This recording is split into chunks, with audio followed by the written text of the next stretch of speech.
This is the season. My name is Wednesday. My partner is Frank Jones. December the 24th, Christmas Eve. They brought in a guy named Grudge. When I heard what they booked him on, my blood ran cold. It was a 409-6325-096704. Not believing in Santa Claus. 6:29 p.m. We questioned the guy who didn't believe in Santa Claus. Says here your name's Grudge, is that right? Yeah. You said you didn't believe in Santa Claus? It's hard to believe what you said. Did you really say that? Sure I said it. How do you know there's a Santa Claus? You got a picture of him? No mugshot. Any fingerprints? No Leyden prints. I just know that's all. Okay, mister, I get the picture now. You don't believe in nothing, do you? Nothing. Let me tell you something, mister. I'm gonna prove there's a Santa Claus if it takes me all night. There was only one thing left to do. Get to the North Pole. 11:45 p.m. We arrived at the North Pole. I set the plane down. We walked over to Sandy's workshop. Rang the bell. Pardon me, sir. Could we talk to your boss, please? My boss will be back for the second load pretty soon. Say, would you all like to hear an interesting story? Yes, sir. Will you see that huge pile of presents over there? Man, look at all that stuff. Would you believe it? They're all for the same man. Been piling up here year after year. Why didn't the guy ever get him? Yeah, why? 'Cause he didn't believe in my boss. I don't suppose there's no chance that this guy can still... Get the presents? Oh, sure. He gets them all the minute he believes. But I don't suppose he ever will. Too bad about that guy. What's his name? Don't say it. I don't want to hear it. What's his name? His name? Grudge. We were heading back to the plane when it happened. Hey! Yeah, Grudge? You know that guy I said I didn't believe in? Who's that? Santa Claus? Yes, sir? You think I'm too old to change my mind? You're never too old, Mr. Grudge. Well, then I believe in Santa Claus. Look, Grudge, up in the sky. He's coming back for the second load. It's Santa Claus! It's Santa Claus! There's the only guy I know can make everybody happy in one night. Yeah, he must have the biggest heart in the whole world. That's about the size of it.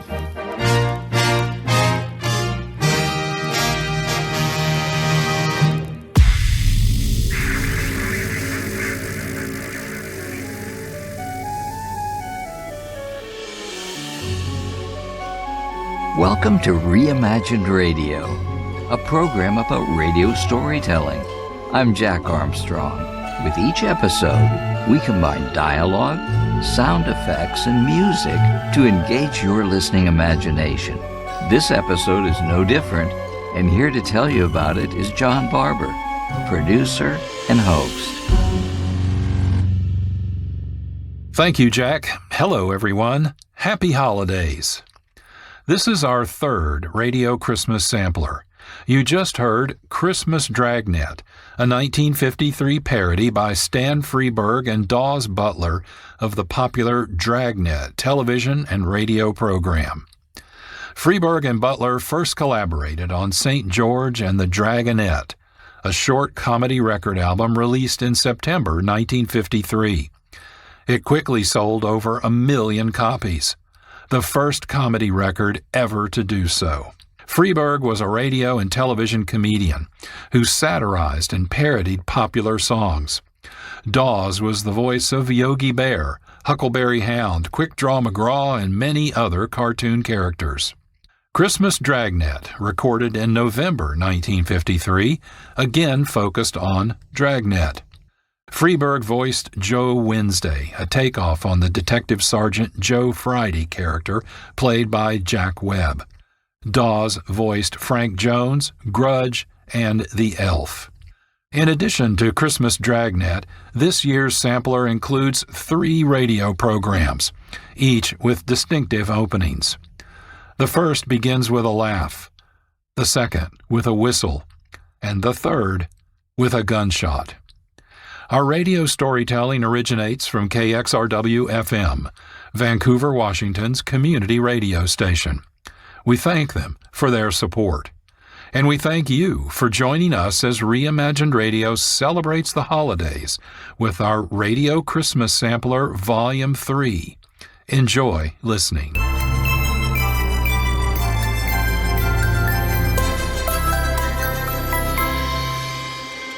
The end-of-the-year holidays are a time for sharing stories, and we've got 3 good radio stories for you. The first begins with a laugh. Who knows what evil lurks in the hearts of men? The shadow knows. Spoken by actor Frank Reddick. That's the opening line from The Shadow, a mystery radio series, one of the most popular in radio history.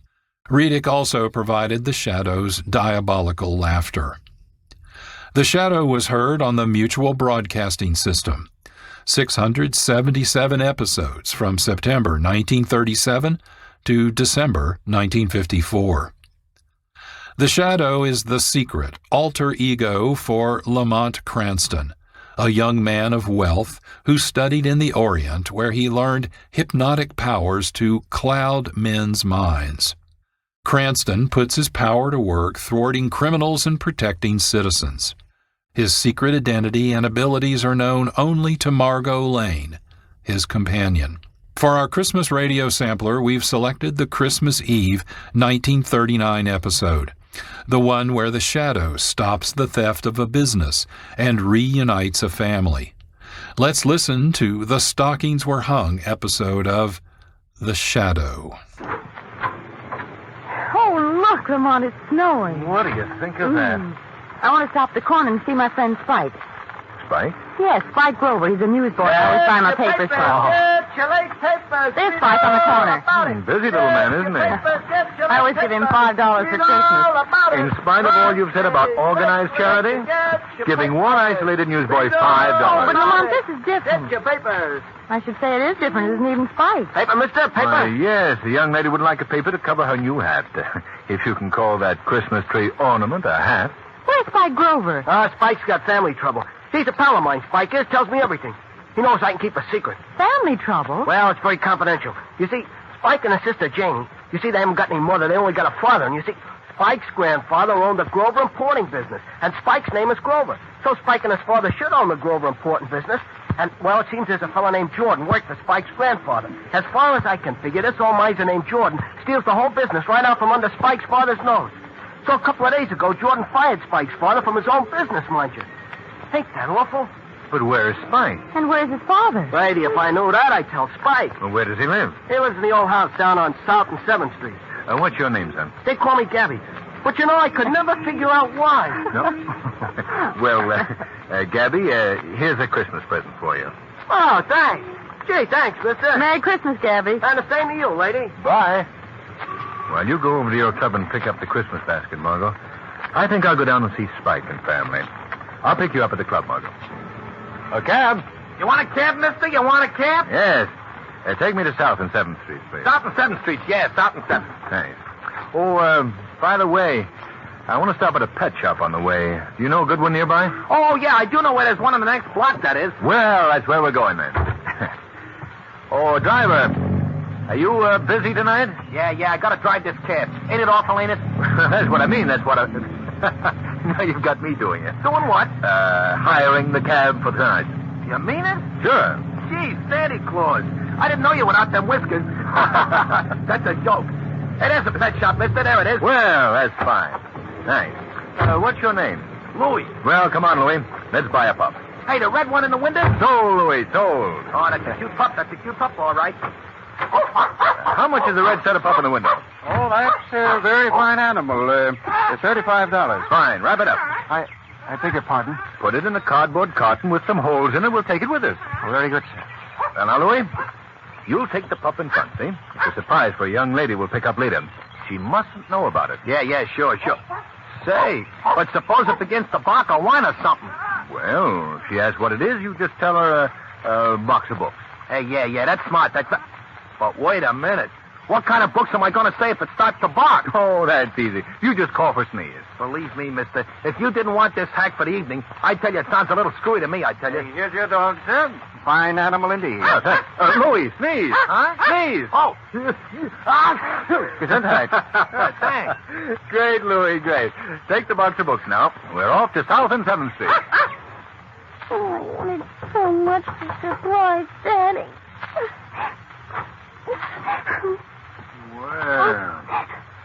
No way to feel on Christmas Eve. What's the matter, Jamie? I haven't got hardly any butter. Well, we'll take care of that in a minute, Jamie. But I came here looking for your brother Kingsley. But I don't know where my brother is because he's looking for my father. And I don't know where my father is. Daddy hasn't been home for 2 whole days. No, easy, Jamie. But Kingsley says Daddy will be home for Christmas. I'm sure he will.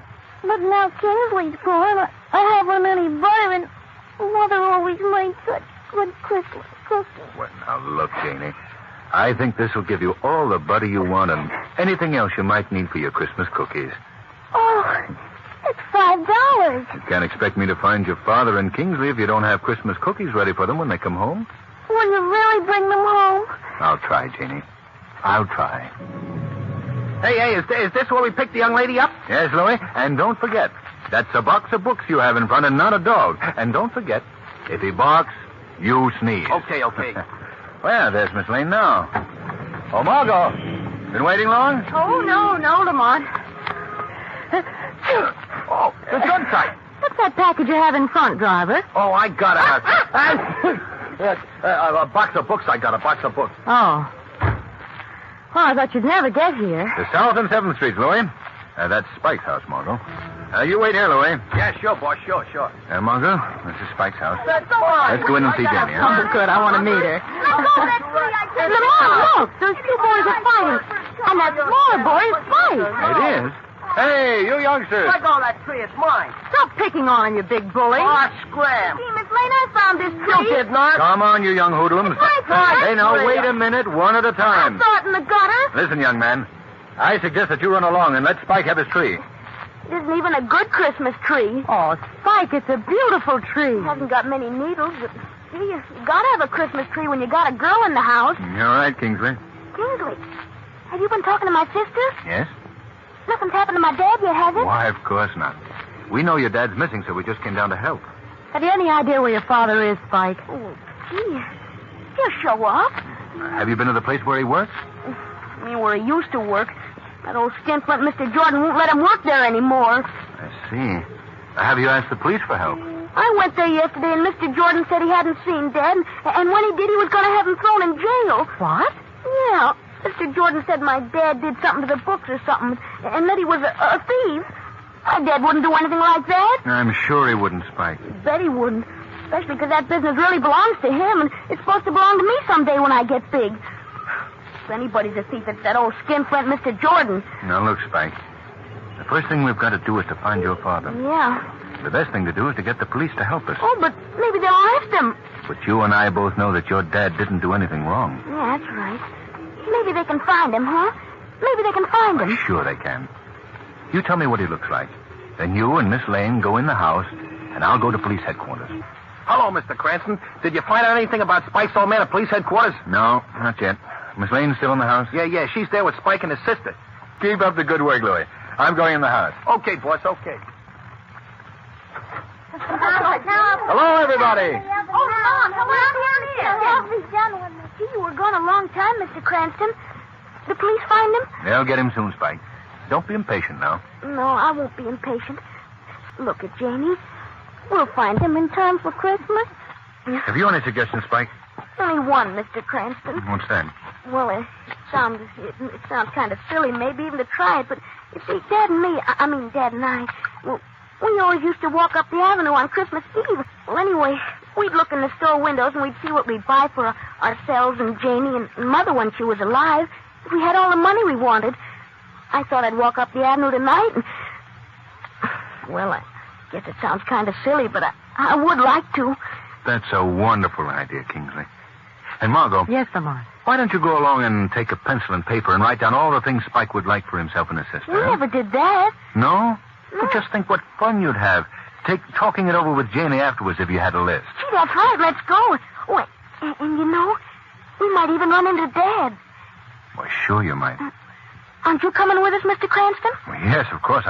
I'll join you on the avenue, but first I want to get to the police station again and check up. Oh, Janie. Yes, Kingsley? You better stay here and watch those cookies don't burn again. All right. I'll be with you in a little while. Well, I guess I can close the books for tonight. I've had a good year. Who's there? No one. I guess I'll give myself a Christmas present of a new latch for the door. Simon Jordan. That's going to look fine in new gilt letters on the door instead of Grover's Important Company. You're pretty slick, Simon Jordan. These books are fixed so cleverly that even the Supreme Court couldn't tell that Simon Jordan didn't own this company. Hey, what was that? Who said that? No one said anything, Simon Jordan. I was just enjoying your joke with you. Where are you? I can hear your voice. Of course you can hear my voice, Simon Jordan. But you can't see me. I'm in the shadows. The shadows of your mind. Go away. Go away from me. I thought you might be lonely. No, I'm not. Go on, go away. I came to ask you about the Grovers. Hey? What do you know about the Grovers? Enough, Simon Jordan. Enough to know that your altered books would not fool the Supreme Court. Hey? You're not a spirit, are you? In a sense, yes. I try to represent the spirit of honesty and justice. I'm not a thief. No. I should not disgrace thieves by calling you one of them. Hey? You're a man too mean to be a thief, Jordan. Yeah. What do you want from this world? None of your business what I want. I'll tell you. You want money. Nothing but money. I feel sorry for you, Simon. Oh. I'm going to go now. But I want to leave one thought with you. Eh? You're an old man. You don't have much longer to live. What? All your life's work is your money. It's rather an empty victory, isn't it? You're alone in the world. Your money doesn't do anyone any good, Simon Jordan. Eh? But you can rest easy in your shriveled soul because the Grovers will be taken care of. The shadow will take care of them. The shadow? There they are, Louis. Stop here. Margot, Spike. Hello. Oh, hello there, Lamont. Oh, I thought I'd never pick you up. Well, we're beginning to worry, too. Are you pretty near the end of your Christmas Eve walk, Spike? We've got one more stop. Pop and me always stopped in here at the cathedral, just to get out of the cold for a minute.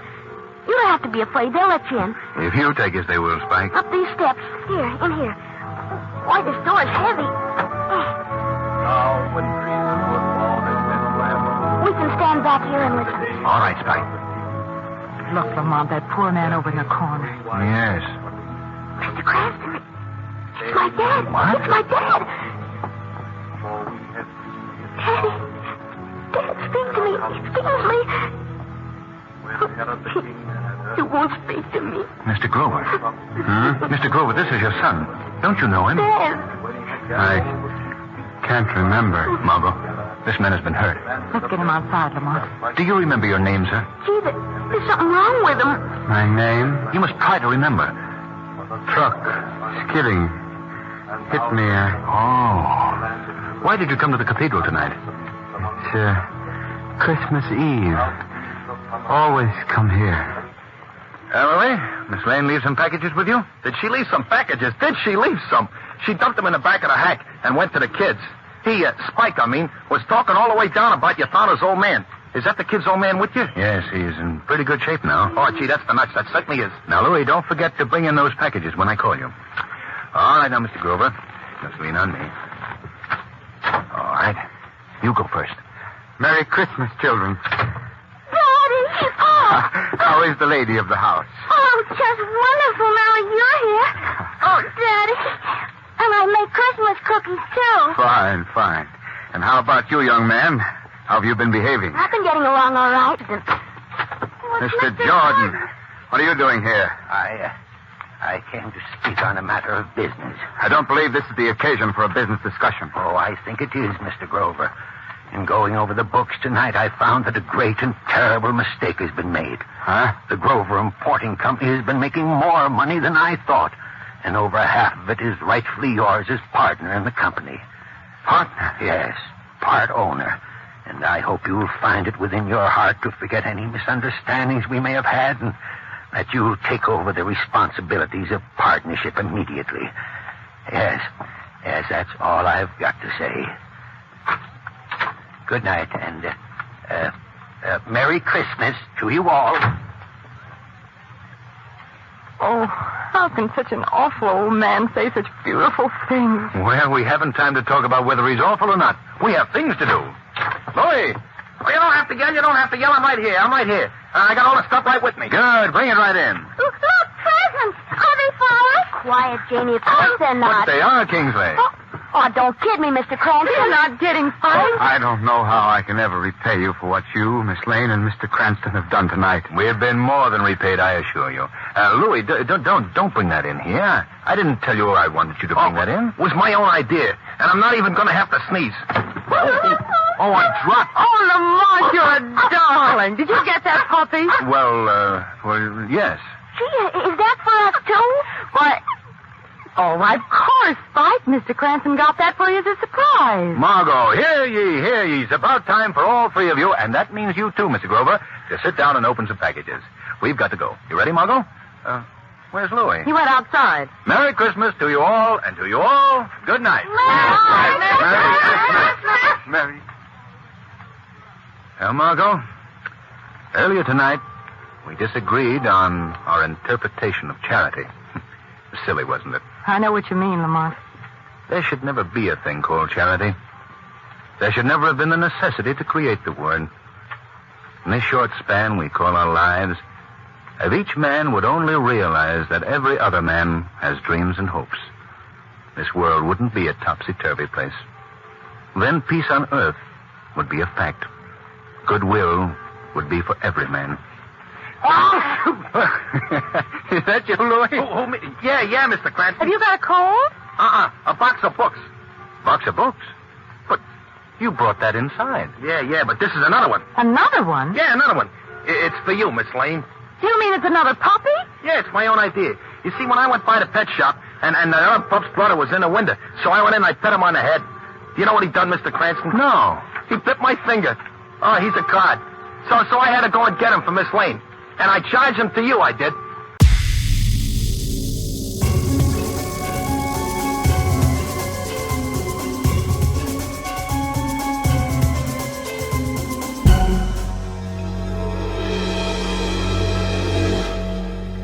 This is Reimagined Radio. I'm John Barber, producer and host. We'll return to our radio Christmas sampler in just a moment. But first, let me introduce you to The Fusebox Show. Produced by Marc Rose, it's a different kind of radio storytelling, full of quirky conversation, quick wit, and commentary about current-day events and news. It's a radio show for everybody, but not everybody will like it. But I think you will. Here's a sample. Fusebox. You! Right there, staring at yourself in the mirror. You. Wondering where that tiny head came from on your shoulder. Hello there. Giant fire-breathing pangolin named Oscar doesn't return to take his revenge for all those stupid idiots using his scales as a medicinal alternative. Yeah? Well, alternative this.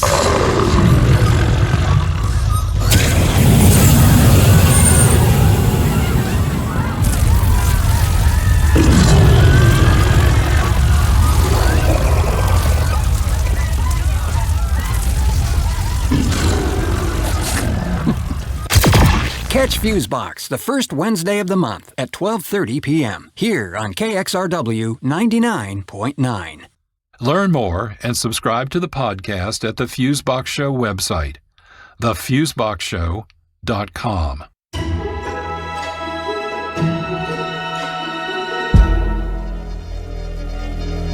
We've listened to The Stockings Were Hung, the December 24, 1939 episode of The Shadow.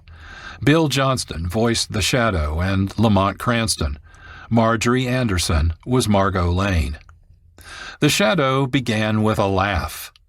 Our second sample begins with a whistle.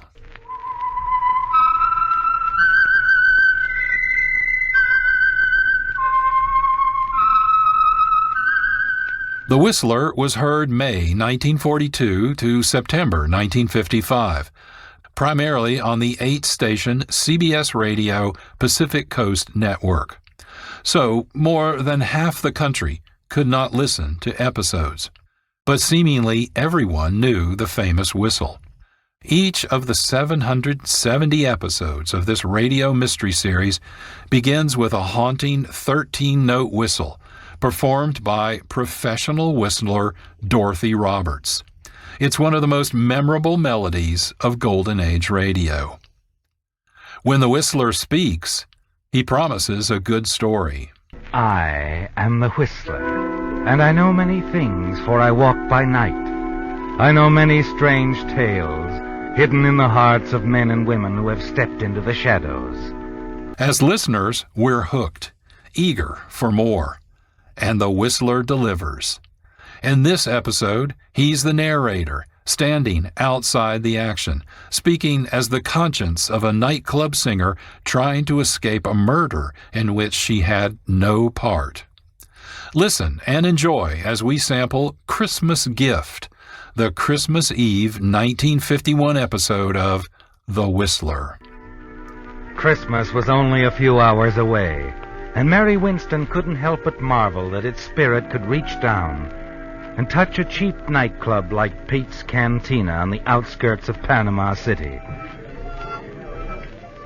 Sitting alone at a table, she gazed at her tawdry surroundings. And then from the bar at the far end of the club came the strains of a Christmas melody, a melody which brought back memories of happier Christmas Eves. Yes, the Christmas spirit is undying, isn't it, Mary? You watch the strolling soloist, Sailor Reynolds, nod as he comes closer and passes your table. It's been 3 months now since you were hired as a singing hostess at Pete's Cantina.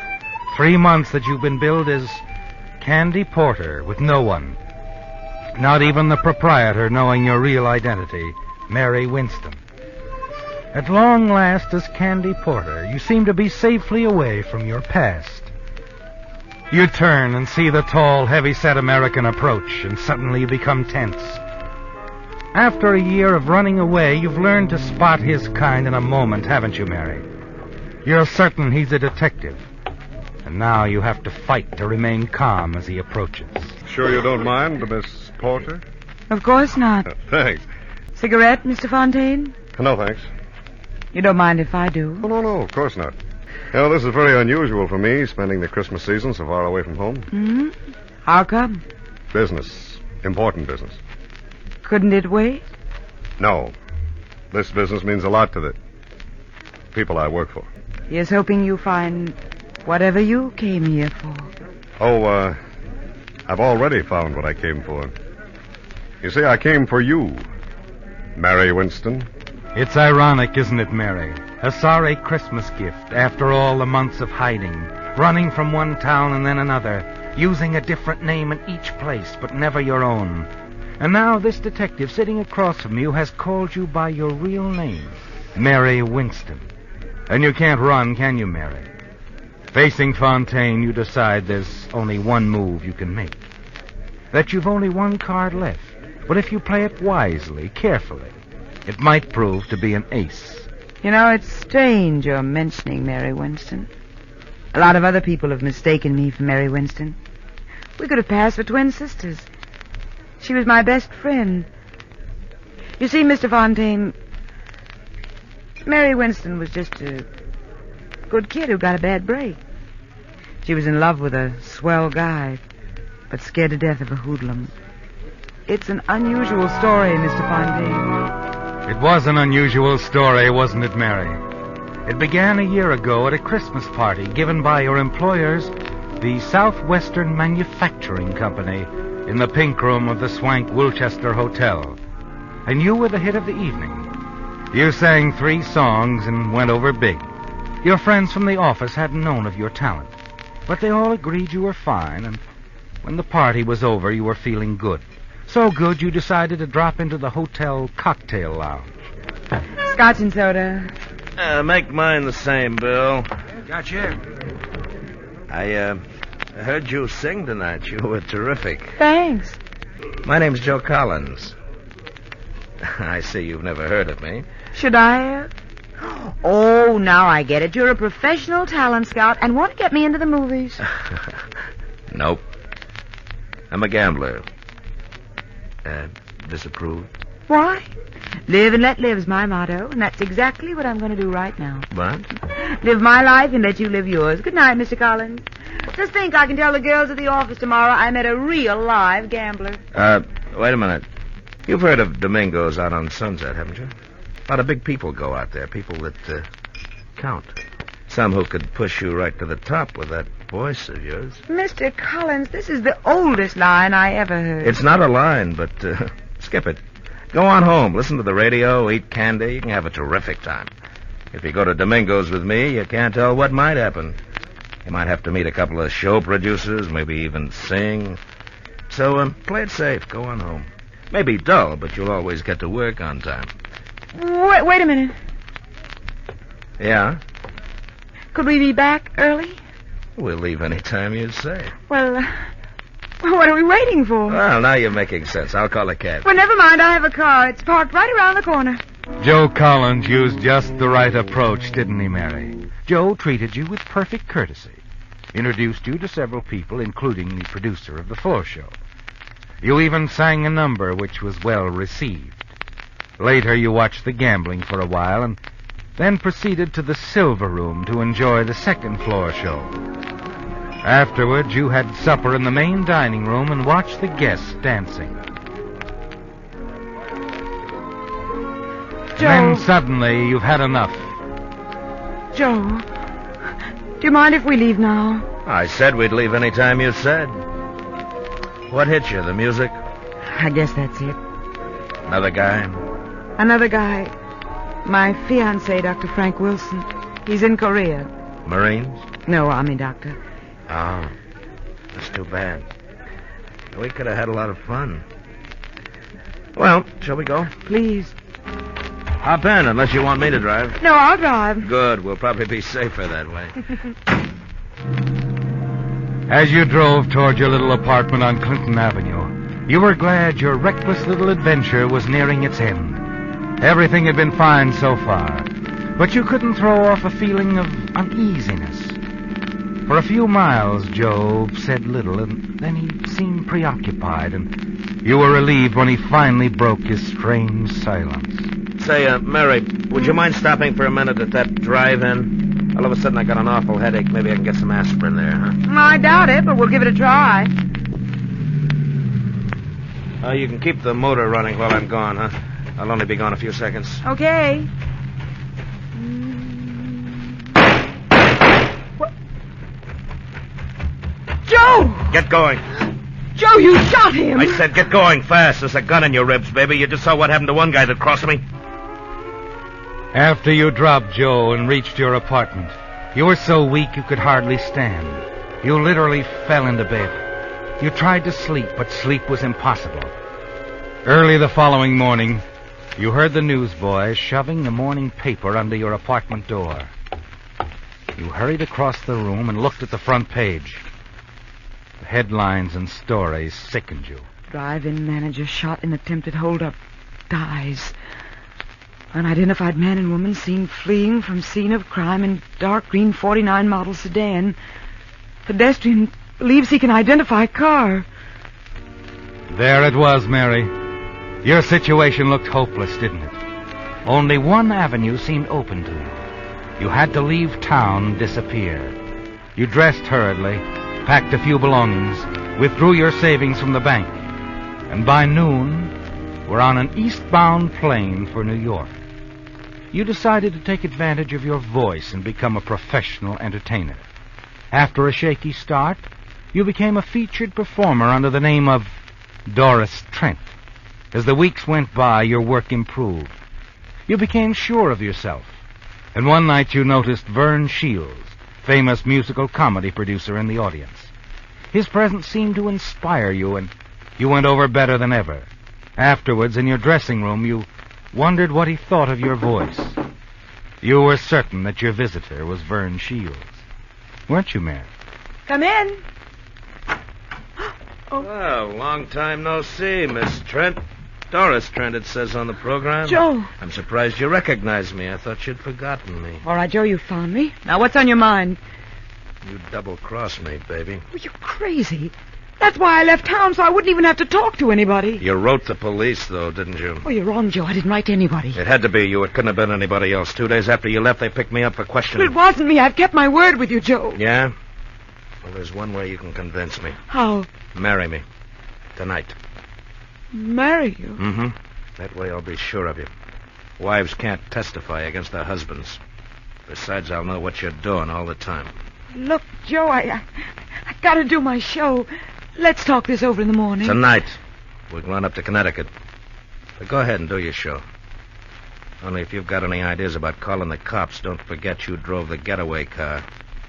And in case anything happens to me, there's a written confession in my pocket telling exactly how you helped me pull the job. How we used your boyfriend's car. How you kept the motor running waiting for me. You've thought of everything, haven't you? Everything, so don't try anything. You started down the hallway. You realized what a fool you'd been. But you made up your mind not to keep on being a fool, didn't you, Mary? Not with that wall telephone just 5 steps ahead of you. Operator, get me police headquarters and hurry. Better hang up quick, baby. I mean, quick. I had a hunch you'd try to double-cross me. Now I know for sure who wrote that note to the cops. I didn't, Joe. Honest, I didn't. You just tried to call him, didn't you? All of a sudden, I've lost interest in getting married. We're just going to take a little ride. Now, come on, baby. No, Joe, I'm not moving a foot. Not an inch. You let go of my arm. Hey, what's going on here? Something wrong, Doris? This guy bothering you?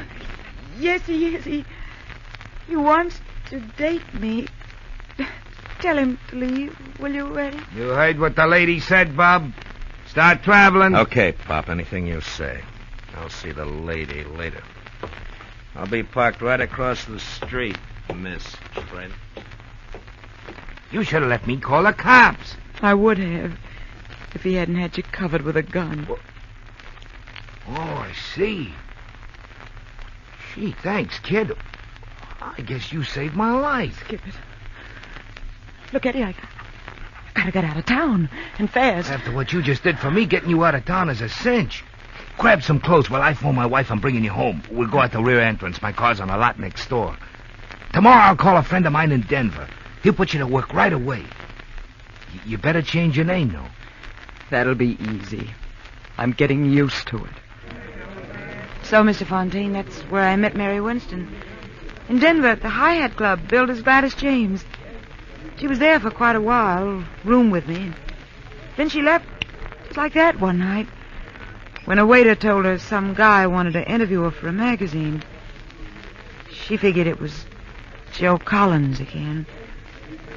That's the last I ever saw of her. That's the end of the story? That's the end. And Mary Winston told you all this? Well, we were close friends. I'll say you were. Well, it looks as though I came a long way for nothing, doesn't it? Still, I'm kind of glad I came. I always figured that confession they found on Joe Collins' body was a phony. Joe Collins? Joe Collins dead? Yeah. The Brooklyn police got him one night about 5 months ago. A woman called the police from a little nightclub, the Golden Lion Club. She hung up before they answered the phone, but the Brooklyn boys decided to investigate anyway. One of them spotted Collins in the car parked across the street. He got trigger happy, and that was that. Joe Collins. Finished. Right. Well, Miss Porter, if you ever run into Mary Winston... I'll tell her all about the Christmas gift I got from a swell detective named Fontaine. No, I'm just a private detective, Miss Porter. But the police gave me the tip that you... Mary Winston might be working here. Oh, then they knew A man named Wilson hired me for the case. A Dr. Frankfurt. Frankfurt? Mm-hmm. Yeah, he's out of the Army now. Still very much in love with Mary Winston. Doesn't care where she's been. Just wants her to come back and marry him. He must be quite a guy. Yeah, he's okay. Now, incidentally, do you think you'll ever see Miss Winston again? Yes, I do. Well, do you think she might come back to Los Angeles sometime and clear things up with the police? Make the doctor happy? I'm sure she will. Well, I might as well be getting along. Merry Christmas, Miss Porter. Happy New Year.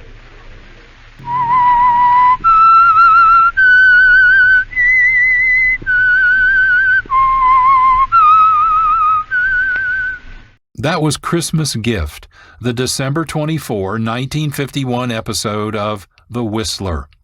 Bill Foreman was the Whistler. William Conrad was Joe Collins. Bill Boucher was Detective Fontaine.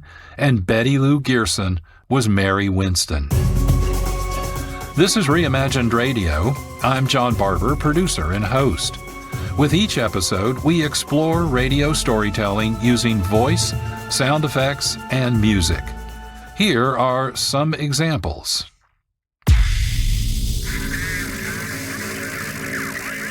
One of the strangest sounds one can hear in London these days, or rather these dark nights, just the sound of footsteps walking along the street, like ghosts shod with steel shoes. I have something going on inside me, and I think that all affected the way my radio programs developed. In a way, the absurdity came from the life I was leading. There was a certain craziness about what was going on when I was young. America has given the Negro people a bad check. A check which has come back marked insufficient funds.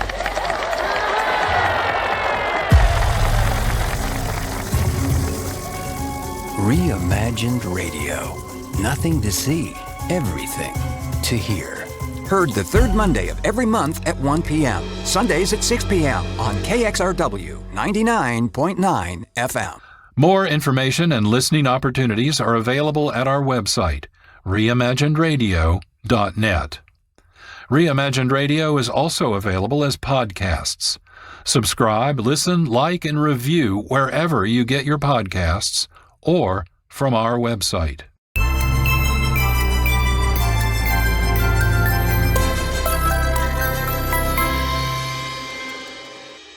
Time now for our final Christmas sample, the one that begins with a gunshot. But more than just a gunshot, this one is legendary. That gunshot is from Gunsmoke, heard on CBS Radio June 1952 to June 1961. Gunsmoke was developed by producer Norman Macdonald and writer John Meston as an adult Western dealing realistically with the hard realities of life in and around Dodge City, Kansas Territory in the late 1800s. Gunsmoke is one of the longest-running radio dramas and arguably radio's last great dramatic series. The writing and acting is superb. The sound effects and background soundscapes are subtle, realistic, and immersive. The gunshot in the opening sequence is a legendary industry-standard sound effect. The music theme, Old Trails, a.k.a. Boot Hill, composed and conducted by Rex Corey, is iconic. So is the voice of William Conrad, which defines the series.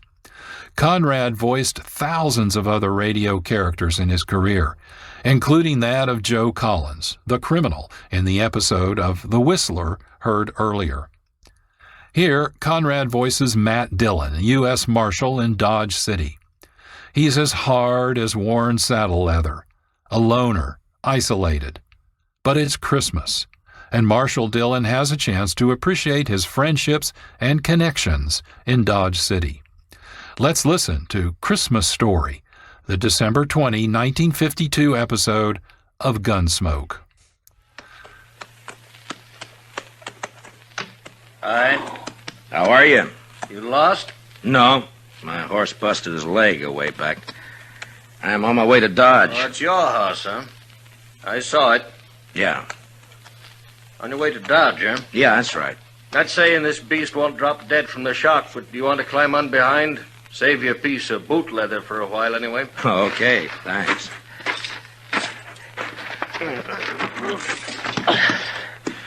Well, let's go. There. You heading for Dodge, too? Not in particular. Just north. Uh-huh. You ain't in no hurry, are you? Well, I was kind of hoping to get back tonight. It's Christmas Eve, you know. Oh, yeah, that's right, ain't it? Yeah. Name is Cowley. Amos Cowley. You better heave to a spell. She's breathing mighty hard. All right, hold up. Yes. Say, what's it like in Dodge at Christmas? Same as it used to be? Well, I guess so. What do you do?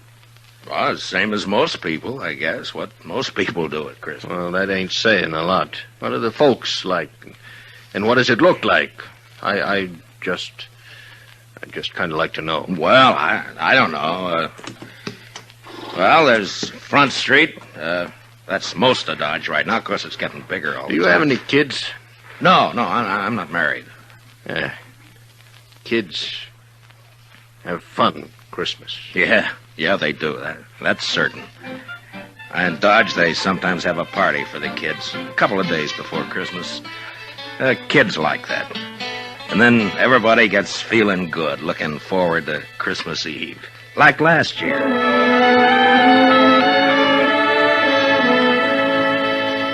There was snow on the ground, but the sky was clear. You could even see the stars. I was going down the street to the Texas Trail to meet Doc and Chester. Chester, he's my deputy. Doc's a doctor in town.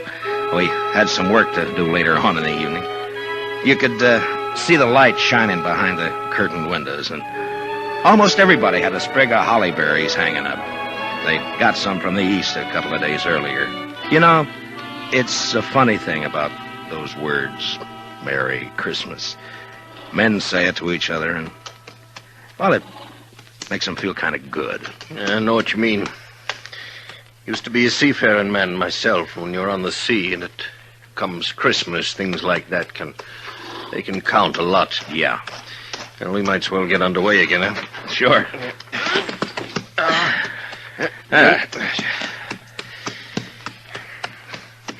I guess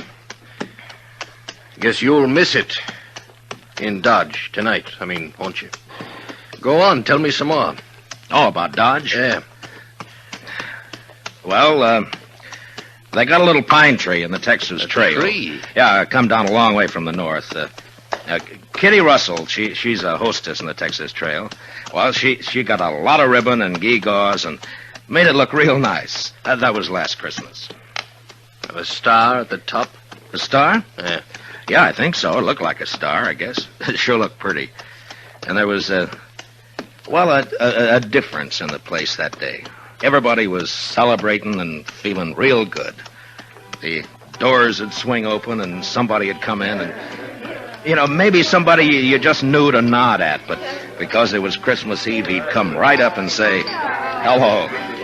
Oh, maybe that's a good reason, maybe not. I don't know. All right, I'll tell you. Anyhow, it was still kind of early. Just wait your turn. Kitty and Chester were standing off looking at the tree. Hi, Matt. Good evening, Mr. Dillon. Hi, Kitty.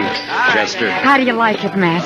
Christmas tree. That's Oh, that's real pretty. Only tree but one in the whole town. Yeah, Kate's got one over at the Alphaganza. Oh, well, I'll have to see it later. You're next. Where's Sam? I don't know. Maybe he started celebrating too soon. Oh. Doc's taking over the bar. Yeah, that's right. You want a drink, Kitty? Sure. All right, I'll get you a drink. I got to thinking about Dodge and Chester, Doc, and Kitty, and the rest of them. You know, there's something pretty special about any place at Christmas time. If you get an idea about the folks in Dodge or not, they're not any different than any other people, or the town either. I guess maybe it's a pretty small place at that.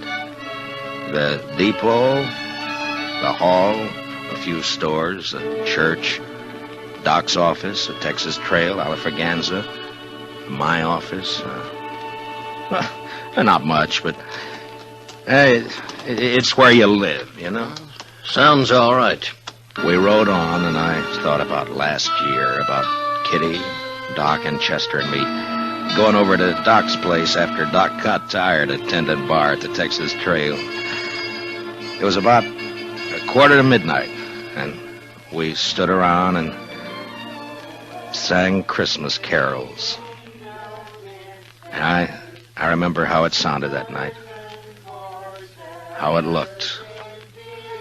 The glow in the stove in the middle of the room, and the frosty windows. On a cold winter Yeah, it was Christmas Eve, all right. was so deep. Noel, Noel, Noel, Noel. Born is the King of Israel. Say, that was fine. That was just fine. Yes, it was. Oh, gee. Say, now, what do you say if we... Hey, listen. Huh? Oh. Merry Christmas.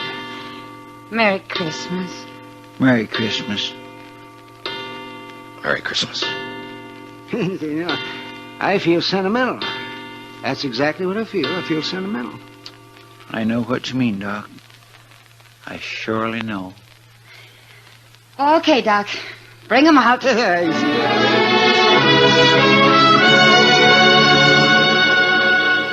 And I remember how Doc scuttled over to the bureau and brought out some packages. The presents weren't much, but it didn't matter what they were. And when we'd finished opening them, it was Chester who said what we were all thinking. I just want to say, Miss Kitty, Doc, you, Mr. Dillon, I just want to say that this is the best doggone Christmas I ever had. And that's what I want to say.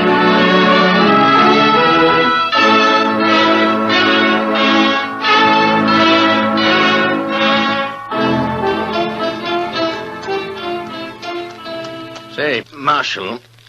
Yeah? I want to tell you something. I've been needing to tell it for a long time. Do you mind? Well, of course I don't mind. Well, then I'll tell you. A few years ago, I was skipper of a little schooner. Used to sail up and down the East Coast, you know, Boston, New York. Yeah. Well, one night, we hit dirty weather off New Jersey. Real dirty. Blew us off course, and we piled up on the rocks and knocked the bottom out. That's too bad. There was 18 passengers aboard, Marshal. 4 of them was kids. We never saw them again. No. And my own wife and my kid went down, too. I'm sorry. Well, now, something must have happened to me after that. I didn't want nothing to do with ships or the sea, and I started to drift out this way. I couldn't forget, though, do you know? And I didn't want to be near folks, especially kids, to remind me, do you know? Yeah. And that's how come I've been slewing around ever since. Sure, I understand. Just kind of wanted to get it off my chest. Sure.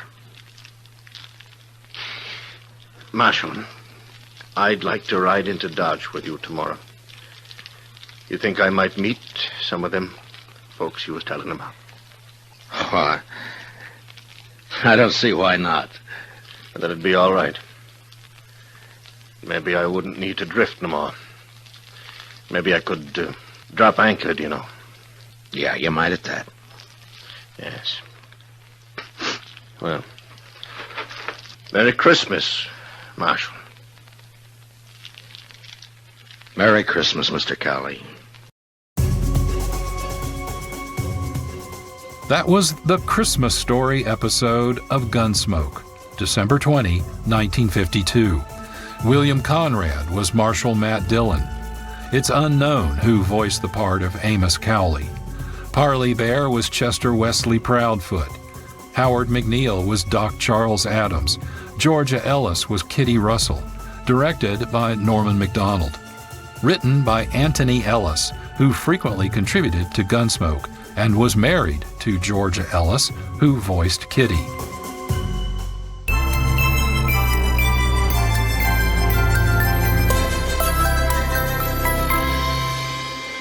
Well, that concludes this episode of Reimagined Radio, where we celebrate the seasonal holidays with samples from radio shows with Christmas themes.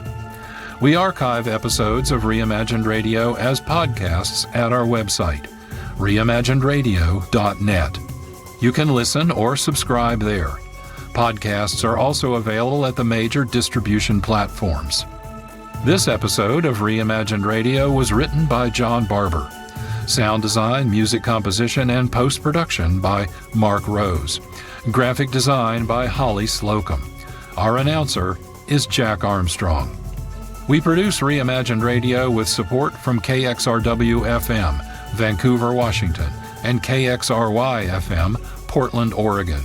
Your contributions to either are tax-deductible. Whatever you can do is much appreciated. This is John Barber, producer and host. Thank you for listening, and happy holidays.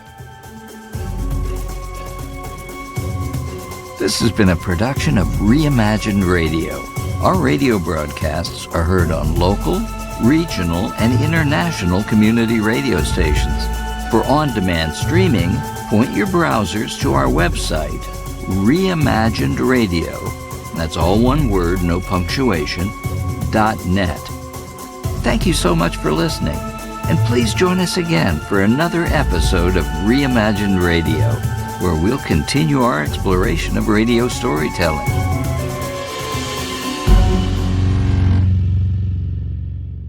Merry Christmas to you all, and to you all, good night. Merry Christmas. Well, I might as well be getting along. Merry Christmas, Miss Porter. Happy New Year. Hey. Listen. Hey. Huh? Merry Christmas. Merry Christmas. Merry Christmas. Merry Christmas. You know, I feel sentimental. That's exactly what I feel. I feel sentimental. I know what you mean, Doc. I surely know.